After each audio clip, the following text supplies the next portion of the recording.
Ini kalau menyerang ibu kota ini. Nah, ini ya, daerah pertahanan udara ibu kota sudah dibagi-bagi. Ini kewilayahan berapa ini? Kewilayahan 2. Saya sudah merancang ini, tahu nggak? Sudah saya sampaikan lagi. Nah, ini. Wah, Kalau yang ini macam Iron Dome ini nih, Pak Jenderal. ya memang. Wah, ngeri kali Bapak ini.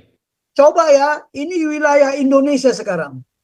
Ya, ini wilayah di Kogak Wilhan 1. Ini Kogak Wilhan 2. Ini Kogak dia harus punya Iron Dome untuk dia. Tapi harus ada Iron Dome juga untuk keseluruhan. Ya. Inilah yang harus dibangun senjatanya. Kalau begini nggak takut semua negara luar? Takut. Ada konsepnya si Ganjar. Harusnya ini dipamerkan kemarin. Ini penangkal ini. Saya dengar Prabowo ambil itu ya Pak ya. Kemarin ke Israel itu, ini loh Pak, di Haifa dia loh Pak. Tolong, saudara-saudara yang suka ngomong masalah militer dan pertahanan, undanglah saya bicara, biar kau tahu. Ilmumu baru seujung kuku udah ngomong kemana-mana, bikin malu. Orang lain, negara lain memonitor, dia nggak tahu. Intelijennya orang luar itu ada di sini sekarang. Sebelum pemilu ini, Pak Paul, sudah beredar nggak intel-intelnya mereka? Sudah. Sebelum pemilu. Boleh info Pak, itu negara mana maaf intelijennya? Ya, sekarang begini aja lah. Selama negara Indonesia masih ada di sekitarnya negara, sudah pasti gesekan kepentingan nasional. Dia juga mikir, kalau Prabowo jadi presiden, ini orang mudah nggak? Kalau saya pilih Ganjar, bisa nggak saya bodoh-bodohi? Kan gitu. Kalau saya pilih Anies, bisa dibodoh-bodohi nggak? Karena begini ya, di dalam intelijen, saya kasih tahu Anda, intelijen itu, intelijen strategis, itu tokoh perorangan itu dipelajari. Seperti Xi Jinping, itu juga dipelajari, dianalisa. Analisanya bukan main-main loh. Tanggal lahir, golongan darah, semua. Rekam jejaknya. Itu dipelajari. Nah, contoh begini ya. Karena seorang pemimpin itu bisa dihancurkan melalui apa? Thank you Pak Jenderal. Ini makin malam makin panas semuanya. Kalau nggak ada yang bertanya lagi, mau saya jelaskan yang belum saya jelaskan. Oke, mungkin lanjut dulu aja Pak Ben. Ya, lanjut dulu setengah jam nanti supaya jangan ini Pak. Setengah jam nanti buat tanya jawab lagi karena ini seru nih Pak. Iya, oke. Ya. Oke, silakan Pak Jenderal. Ya, tadi sampai di mana ini? Tunggu. Saya mau beritahu dulu. Kenapa Vietnam bisa menang bertempur? Walaupun waktu itu Amerika senjatanya lebih modern, semuanya lebih hebat. Karena ini, lihat ini Ho Chi Minh. The best school of defense is the school of life. Gitu. Ini hankam meratanya dia. Dia salah satu negara, ya, Vietnam, kemudian China, Korea, siapa lagi itu ya, yang menggunakan sistem hankam rata. Ketika ditanya bagaimana kok Vietnam menang, ya, the best school of defense, ya, is the school of life. Bagaimana dia siang bercocok tanam, malamnya dia bergerilya. Itulah hebatnya dia. Makanya sebagian juga doktrinnya Vietnam kita pakai. Nantilah kita cerita itu, ya. Nah, ini sekian banyak ini masalah geografi kita ini, masalah demografi kita. Ini ya, saya punya persentase dikumpulkan aja nanti Pak Paul, ya. Coba, ini tadi udah saya jelaskan ya. Nah, ini minimum essential forces. Biar tahu ini semua orang. Jangan nanti dibodoh-bodohi lagi. Si Ganjar pun tidak tahu ini dari ngomongannya kemarin, karena TNI pun salah menerjemahkan. Makanya saya bilang kita sering konflik paradigma dan terminologi. Ya, minimum essential forces atau MEF itu sebenarnya adalah mengenai satuan inti minimum. Karena apa? Satuan itu atau forces itu satuan. Ya, bukan pokok. Esensial adalah inti utama, minimum minimal. Jadi saya mau beritahu dulu ya, ini kesalahan Devan sama Mabes TNI. Dulu saya diminta Panglima. Apa itu MEF? Bing. Paparan saya di depan ketiga angkatan. Pangkat saya masih kolonel waktu itu. Pak, kita salah menerjemahkan. Jadi yang benar gimana, nih? Kekuatan bukan kekuatan pokok minimum. Ada kata pokok di porsis sama di apa? Di inti ada. Esensial apa artinya? Hah? Pokok. Di mana ada kata pokok di sini? Nggak ada kan? Saya sudah sampaikan. Kalau bicara pokok, minimum man of strength. Indonesian Armed Forces, Singaporean Armed Forces, Israel Armed Forces bukan kekuatan angkatan bersenjatanya kan? Ini kena salah terjemahan. Ya, apa kata Ibnu Sina? Ya, definisi yang salah tidak akan sampai kepada konsep.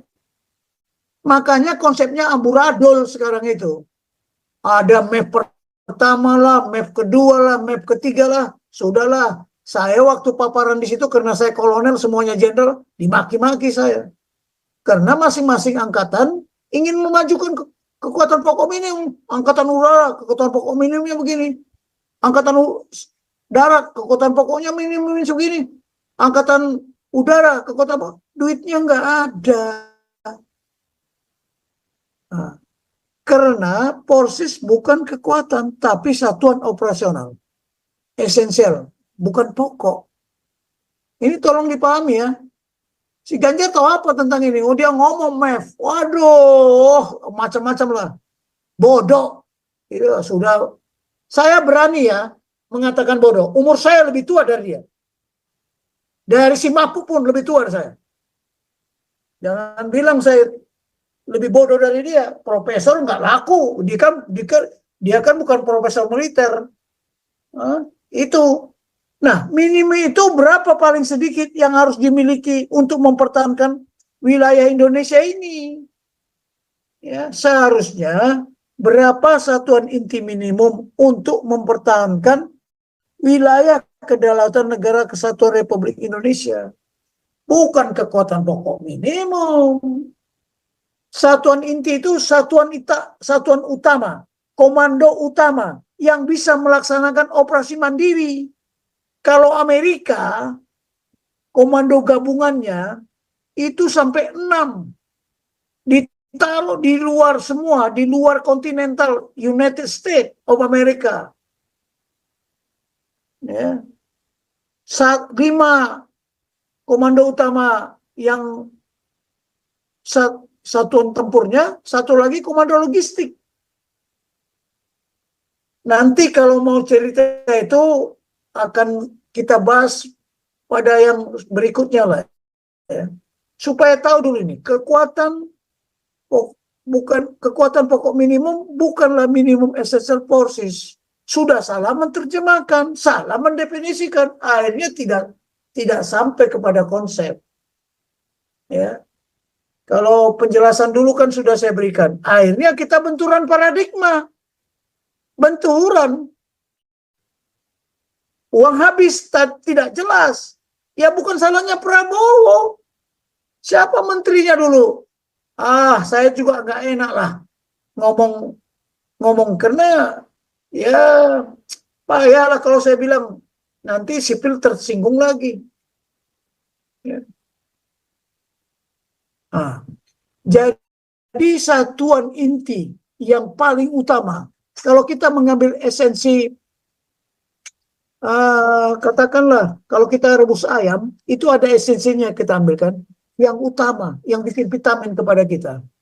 Minimum yang dimaksud adalah komando gabungan beserta jajarannya sebagai komando utama operasional atau utama operasi yang mampu melaksanakan apa?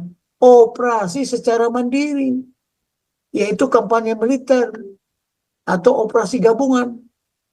Contoh, waktu kita mau merebut Irian Barat, kan dibentuk komando operasi gabungan. Kita belum komando gabungan waktu itu. Dibentuklah Komando Mandala operasi. Kenapa Mandala? Disebut Mandala karena operasinya di luar wilayah kita waktu itu. Makanya disebut Mandala.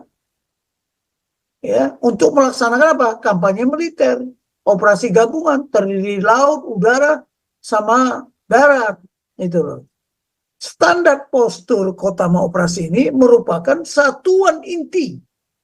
Ya, berlaku umum di organisasi militer di berbagai negara secara universal. Hampir semua negara ASEAN dan di sekitarnya memiliki komando gabungan.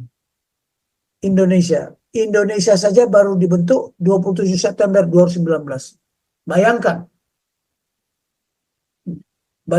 Jadi kalau mau berperang baru dibentuk.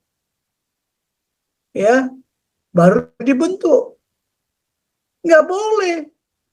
Waktu saya latihan gabungan bersama Malaysia, ya, tahun 2006 atau 2007, ya, karena ini gabungan kan, saya memaparkan doktrin bersama, ya, dia lihat, wah, kalau gini Indonesia siap-siap mau membentuk komando gabungan. Selesai latihan dia langsung membentuk komando gabungannya di Sarawak. Kemudian dia bentuk lagi di kontinentalnya Malaysia. Sudah 2 komando gabungannya. Ketakutan ya berarti ya, Pak Jenderal ya? Hah? Ketakutan ya, ngelihat kekuatan Indo ya Pak ya? Nah itulah, karena dia pikir, wah, kita baru merencanakan, baru informasi aja didengar, dia sudah bertindak. Apalagi anggaran belanja negara kita. Kalau kita buka, wah, coba kalau kita bilang anggaran belanja kita 3% dari apa? Wah, udah bingung itu.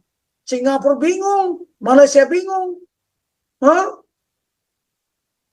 Itu makanya itu jangan dibongkar. Pura-pura aja lah lemah. Tapi ngapain dibongkar rahasia rumah tangga? Anda mau dibongkar rahasia rumah tangga ada? Hah? Kau tidak punya uang? Mau? Aduh, kata orang Batak apa? Hepeng dong mengatur negarawan. Datang orang Jawa, selawe kok Jawa selamat, kan gitu. Apalagi kata orang yang lain, kata orang Papua. Bayangkan, komando gabungan 27 September 2019. Sementara mereka sudah membentuknya tahun 2007 kalau nggak salah.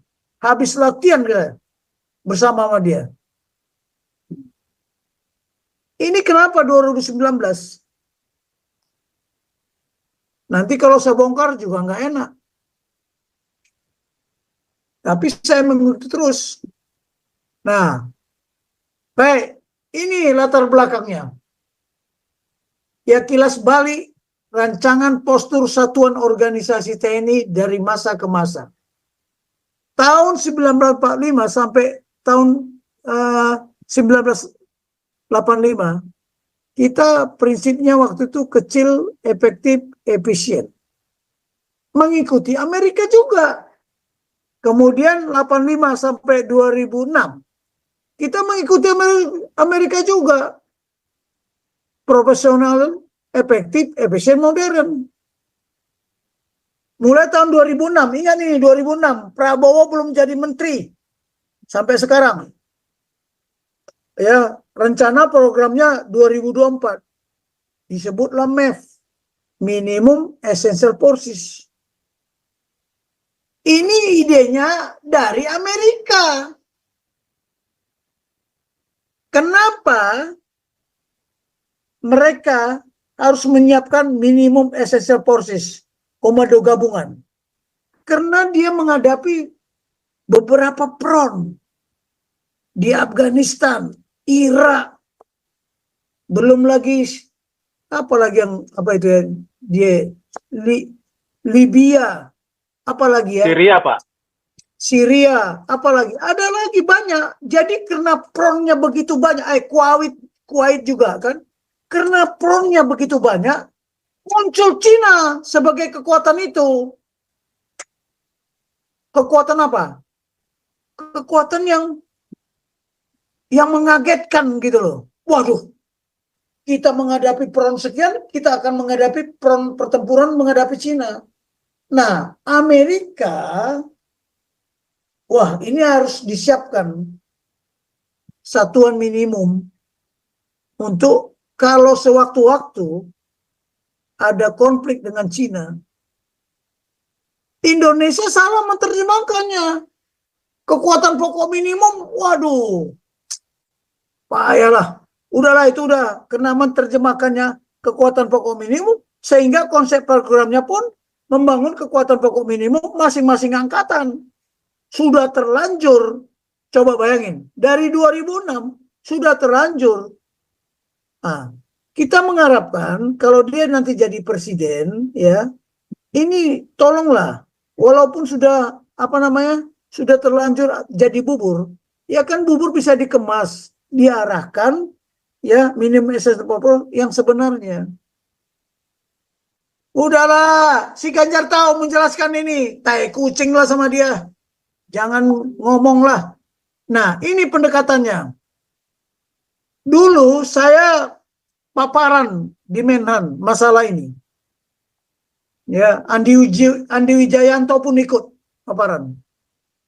Saya bilang untuk wilayah Indonesia dari Sabang sampai Merauke, ya, kalau idealnya, ya, maksimum. Ini kalau ideal maksimum essential forces. Ada minimum, ada maksimum dong. Saya bilang apa? Maksimumnya berapa? Maksimumnya 4. Ya. Kemudian wajar. Wajar ini mana ini? Salah ini. Ini wajar 3. Ya, wajar 3. Sedangkan minimal ya 1. Ini pengertiannya dulu. Sekarang kita pikirkan waktu itu saya bilang, kalau ideal Pak, kita butuhnya 4 Wilhan. Tapi supaya adil, ya kita pakai wajar aja lah 3. Jadi di darat, yang mimpinnya itu nanti pangkogamnya itu darat, laut, dan udara. Dan sudah berjalan sekarang. Waktu diresmikan. Saya paparan lo itu.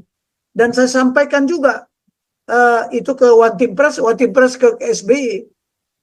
Nah, kalau minimal, ya minimalnya apa? 2.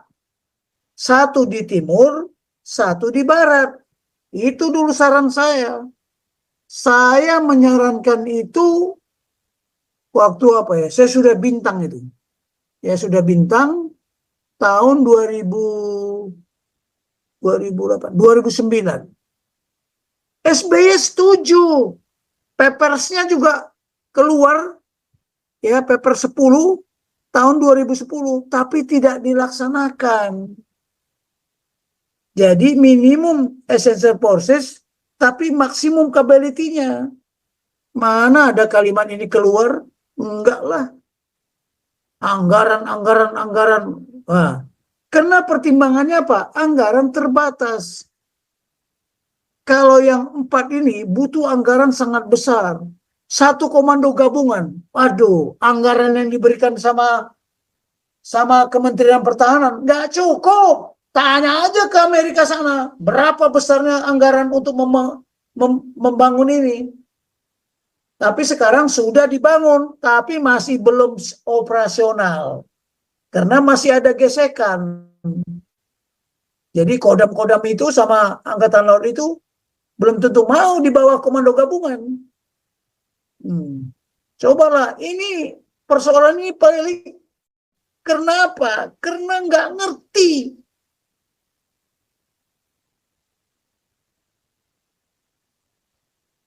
Nah, idealnya membutuhkan 4 komando gabungan, tapi menimbulkan kecemburuan. Jadi wajar membutuhkan 3 kogab, timur, tengah, barat. Sudah diresmikan. Minimal 2 kogab. 1 kogab untuk wilayah barat, yang satu lagi kogab, oh salah ini, 1 timur, jadi 1 barat. Saat ini negara sudah memutuskan 3 yang wajar.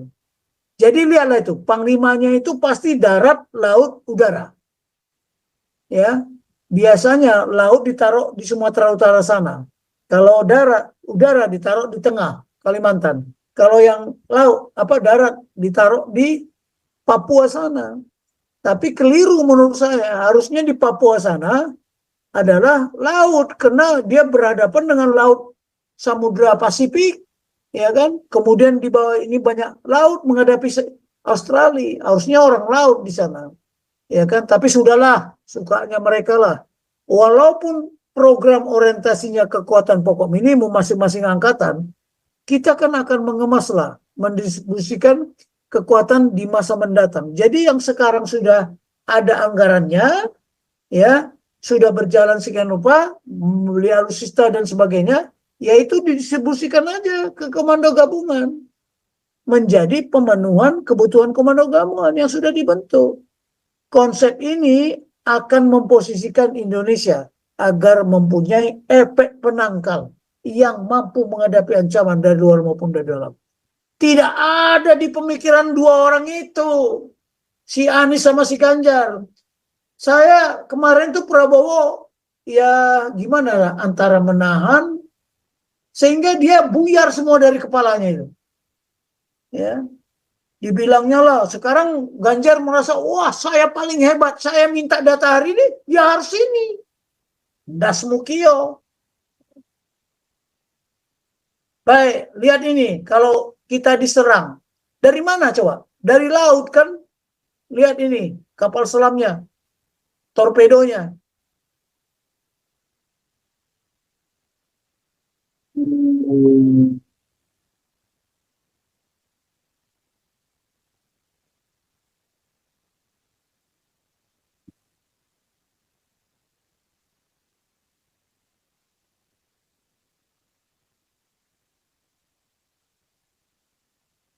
Ini kalau menyerang ibu kota ini. Nah, ini ya, daerah pertahanan udara ibu kota sudah dibagi-bagi. Ini kewilayahan berapa ini? Kewilayahan 2. Saya sudah merancang ini, tahu nggak? Sudah saya sampaikan lagi. Nah, ini. Wah, ini macam Iron Dome ini nih, Pak Jenderal. Ya memang. Wah, ngeri kali Bapak ini. Coba ya, ini wilayah Indonesia sekarang. Ya, ini wilayah di Kogab Wilan 1. Ini Kogab Wilan 2. Ini Kogab. Dia harus punya Iron Dome untuk dia. Tapi harus ada Iron Dome juga untuk keseluruhan. Ya. Inilah yang harus dibangun senjatanya. Kalau begini nggak takut semua negara luar? Takut. Ada konsepnya si Ganjar. Harusnya ini dipamerkan kemarin. Ini penangkal ini. Saya dengar Prabowo ambil itu ya Pak ya. Kemarin ke Israel itu, ini loh Pak, di Haifa dia loh Pak. Dia lihat pamerannya Iron Dome itu kan dibuat di Haifa. Iya. Kalau saya disuruh merancang ini, saya bisa Pak Paul. Orang saya sekolahnya ini, saya kan orang artileri pertahanan udara. Saya ngerti semua. Sebetulnya kan Tapi bisa dibuat manual, semi manual ini ya, tidak harus seperti yang punya Israel kan, bisa ya semi tidak manual lah. dengan Ini radar. hanya ini hanya gambaran saja. Inilah kalau mau dibuat, ya, Hebat ini Pak. iya kan? Nah, coba ya. Tunggu dulu. Keren, Ah, keren. ini. Tahu nggak apa N-nya suatu strategi? Sasaran utama dari strategi is only to improve our position over time. Adalah mengembangkan posisi kita setiap saat. Bagaimana kita mengembangkan posisi pertahanan kita setiap saat? Karena apa? Ya, karena karena kita mempunyai kekuatan dan kelemahan. Ingat itu. Kelemahan bangsa Indonesia gampang, ya, tidak harus dihancurkan oleh WMD. Cukup dihancurkan dengan apa? Safe weapon mass destruction. Apa itu safe weapon itu? Kebencian, ya, kebencian, nggak suka sama orang, Iya. kelahi, konflik, itulah kita dihancurkan. Kelemahan kita mudah diadu domba. Negara luar itu ketawa-ketawa melihat kita. Alah, ngapain ngebomnya Indonesia? Kasih aja berbagai macam aturan. Suntik dia. Bubar kita semua. Tahu nggak? Dia bilang apa? Hal ini muncul dari posisimu. Sekarang posisi Indonesia. Saya tanya lah. Jujur kita buka di situ. Kalau ini boleh kita buka di dalam. Apa? Posisi pertahanan keamanan Indonesia sekarang dibandingkan negara-negara ASEAN umpamanya. Nah, our position describe whether or not we are in the good shape. Kita harus dalam bentuk yang menggambarkan apa? Tidak berada di posisi yang tidak, harus selalu berada pada sisi yang bagus. Apa kita tidak berada di posisi yang bagus? Menggambarkan. Nah, winning a position that reward us. Memenangkan suatu posisi akan memperoleh penghargaan. Coba. Bagaimana kita mau bikin pertahanan yang baik? Di Aceh, ribut, ingin merdeka. Kemudian di Papua juga gitu. Jadi musuh kita bukan dari luar, dari dalam. Kalau Australia umpamanya, dia udah selesai masalah negaranya. Komando gabungannya ada di mana? Itu ditaruh di Darwin. Saya sudah ke sana. Dipertontonkan lagi kesiapannya. Aduh, matilah kita ini Indonesia. Ditambah lagi komando gabungan Amerika yang ada di Guam. Udahlah. Kalau terjadi ribut-ribut di Indonesia, hanya 1 jam untuk menduduki Papua. Untuk apa? Kalau Papua ingin merdeka, ingat. Inilah caranya. Position yourself where you cannot lose, but our physical position or our condition.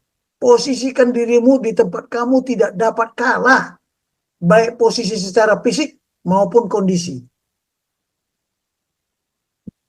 Indonesia punya sistem senjata ada 2. Sistem senjata teknologi, sistem senjata sosial. Kita berbeda dengan Amerika. Kalau Cina sama dengan kita. Jadi rakyat itu juga ikut bertempur karena doktrin Kamrata itu. Jadi kekuatan kita ada yang tidak kelihatan. Itu harus dirahasiakan. Hindarilah pemborosan kampanye yang lama. Ya, ini sekarang di mana di Ukraina sama Rusia itu, waduh, kalau panjang ya tergantung kekuatan dia lah, kekuatan ekonominya. Setahun lebih ya Pak ya? Udah setahun lebih. Sudah setahun lebih ya itu. Nah sekarang lihat aja Israel sudah berapa bulan? Israel udah 90 hari lebih Pak. Nah, dari 7 itulah. Oktober. Oke, oke, oke. Saya nggak jelaskan lagi. Nah ini, coba ya, menetapkan batasan jenis. Ini apa sarana sumbernya? Jadi kalau kata orang itu tidak perlu rahasia, ini ada uang ini. Nyata, ini bagian dari strategi. Di dalam undang-undang ITA yang sekarang ini, yang tidak bisa kita sampaikan adalah intelijen termasuk strategi. Tapi karena para pejabat kita ini tidak tahu apa itu strategi, apa itu strategi, karena dia taunya cara aja. Tidak. Di sini lihat ini, uang, fasilitas, peralatan, masyarakat. Nah, kekuatan kita ini ada di masyarakat. Gitu loh. Dan ini dipelajari loh sama Amerika. Ketika saya berangkat ke Amerika, dia pelajari doktrin ini, doktrin kita ini, dia sudah menggunakan itu. Tahu nggak? Kekurangan angkatan bersenjatanya mereka itu makanya dia menciptakan apa namanya? Ada National Guard. National Guard itu semuanya orang sipil. Orang sipil kerja di mana, kerja di mana. Tapi kalau negara membutuhkan, dia bisa siap. Jepang pun sama. Kekuatan Jepang yang ada di buku putihnya mereka itu bukan kekuatan yang sebenarnya, karena cadangan dia tersembunyi. Ya, kalau perang itu menjadi kekuatan cadangan dia. Waktu Pak Prabowo bikin komponen cadangan, wah teriak semua itu. Teriak semua, mau apa Prabowo menciptakan komponen cadangan? Nah, cobalah. Karena tidak tahu, tapi Prabowo diam aja, jalan Tapi yang terus. dijadikan komandan soalnya si botak, Pak. Makanya kita teriak, Pak. Kalau yang dijadikan komandan Ben Alexander ya kita setuju, Pak. Iya, begini, itu kan ada maksud lain sebenarnya. Sebenarnya juga siapa si Deddy Kobuser, saya mengerti karena saya kemarin ke Magelang, saya ketemu sama situ karena ketemu sama dia. Saya kan mengajar kemarin di Magelang, bela negara itu, ya. Dia mengajarkan OSIS, komponen cadangan. Nah, itu menggetarkan lawan. Kasus Sipa dan Ligitan, kita kalah karena kita tidak tahu definisi. Saya beritahu aja, nanti kita bongkar lah. Nah, ini yang tidak nyata, keinginan, keberanian, semangat, kepintaran. Masa ini dibongkar? Enggak lah. Kalau saya tanya, umpamanya di DPR itu, kalian tahu enggak? Ada yang non fisik yang tidak kelihatan. Justru kita lebih memperkuat sistem senjata sosial. Nah, sistem senjata teknologi, kalau kita mampu, ya kita bikinlah lebih hebat dari Israel. Ya kan? Apa mampu kita? Sedemikian luas tadi gambaran wilayah pertahanan ini. Yang enggak lah. Sampai kapan? Uang-uang dikorupsi semua. Kita ini jadi PKI sekarang ini. Tahu nggak PKI? Partai Korupsi Indonesia. Semua partai korupsi. Coba gimana itu? Jadi mohon maaf ya. Tolong, saudara-saudara yang suka ngomong masalah militer dan pertahanan, undanglah saya bicara biar kau tahu. Ilmumu baru seujung kuku udah ngomong kemana-mana, bikin malu. Orang lain, negara lain memonitor, dia nggak tahu. Intelijennya orang luar itu ada di sini sekarang. Sebelum pemilu ini, Pak Paul, sudah beredar nggak intel-intelnya mereka? Sudah. Sebelum pemilu. Boleh info Pak, itu negara mana maaf intelijennya? Ya, sekarang begini aja lah. Selama negara Indonesia masih ada di sekitarnya negara, sudah pasti gesekan kepentingan nasional. Dia juga mikir, kalau Prabowo jadi presiden, ini orang mudah nggak? Kalau saya pilih Ganjar, bisa nggak saya bodoh-bodohi? Kan gitu. Kalau saya pilih Anies, bisa dibodoh-bodohi nggak? Karena begini ya, di dalam intelijen, saya kasih tahu Anda, intelijen itu, intelijen strategis, itu tokoh perorangan itu dipelajari. Seperti Xi Jinping, itu juga dipelajari, dianalisa. Analisanya bukan main-main loh. Tanggal lahir, golongan darah, semua. Rekam jejaknya. Itu dipelajari. Nah, contoh begini ya. Karena seorang pemimpin itu bisa dihancurkan melalui apa? Wanita. Ya. Kemudian harta. Ya. Kemudian apa lagi? Kekuasaan. Tapi lihatlah zaman dulu. Hah? Lihat aja. Siapa? Aku jadi lupa itu namanya. Kenapa lupa aku itu? Siapa? Hugeng? Bukan. Orang Yahudi. Siapa? Orang Israel. Siapa namanya itu?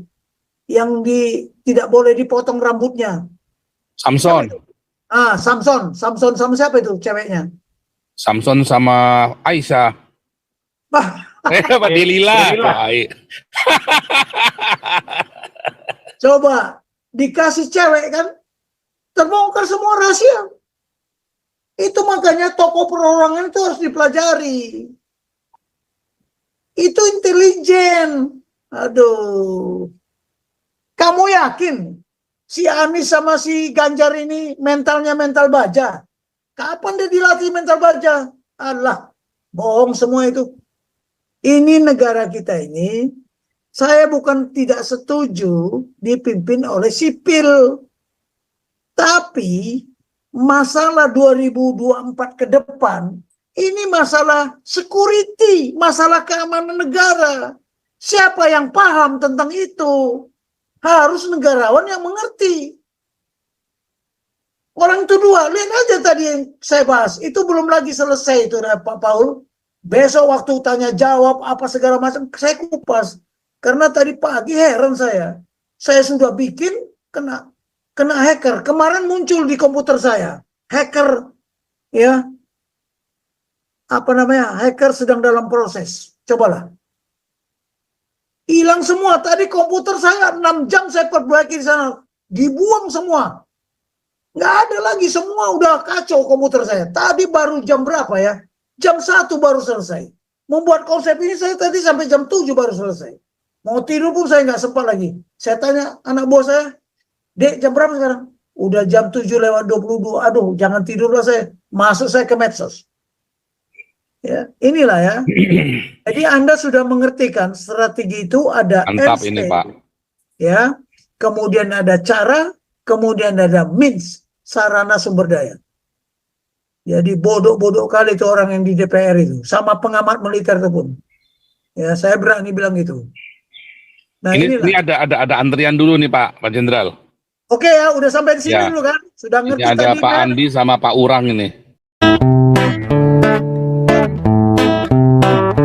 Kau bilang kau menang debat,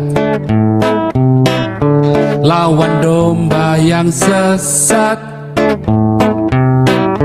Kau bilang banyak yang tobat.